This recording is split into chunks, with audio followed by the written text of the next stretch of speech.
नमस्कार, मी गौरी सूर्यवंशी. एस मराठीमध्ये आपलं स्वागत. वळूया आजच्या बातमीकडे. नाशिक जिल्ह्यातील सर्वात मोठी बाजारपेठ असलेली पिंपळगाव बाजारपेठेमध्ये शेतकरी एकवटल्यानंतर त्यांनी कांद्याचा लिलाव हा बंद पाडलाय. मागील वर्षाचे मार्केट कमिटीने शेतकऱ्यांचे पैसे न दिल्यामुळे मार्केट कमिटीचे शेतकऱ्यांनी पैसे द्यावे याविषयी मागणी शेतकऱ्यांनी मार्केट कमिटीकडे केली आहे. आमच्या लिलावाला विरोध नसून फक्त मार्केट कमिटीने आमचे करोडो रुपये परत द्यावे या मागणीसाठी शेतकरी एकवटले होते. यावेळी शेतकऱ्यांनी स्वयंस्फूर्तीने लिलाव बंद करण्याला पाठिंबा दर्शवला. जोपर्यंत तोडगा निघत नाही तोपर्यंत लिलाव होणार नसल्याचे शेतकऱ्यांनी सांगितले. चालू करावा.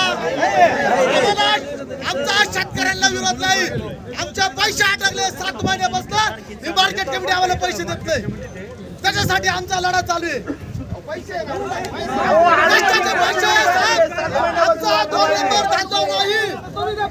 आम्ही गांजा पिकून या ताब्यात आणलेला नाही. इथं साहेब आमच्या कष्टाचे पैसे 7 महिन्यापूर्वी पैसे मागतो आम्ही यांच्याकडे. 2.5-3 कोटी 7 महिन्यापासून आमची वाट राहिली आहे. आम्हाला केलं नाही. काय झालं साहेब? हो साहेब,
आमचा लिलावाला विरोध नाही.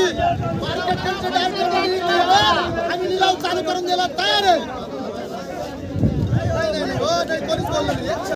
एस मराठी न्यूज साठी वृत्त संपादक शामराव सोनवणे, नाशिक. अशाच नवीन ताज्या घडामोडी जाणून घेण्यासाठी आमच्या एस मराठी न्यूज चॅनलला लाईक करा, शेअर करा, सबस्क्राईब करा आणि बेल आयकॉनला क्लिक करायला विसरू नका.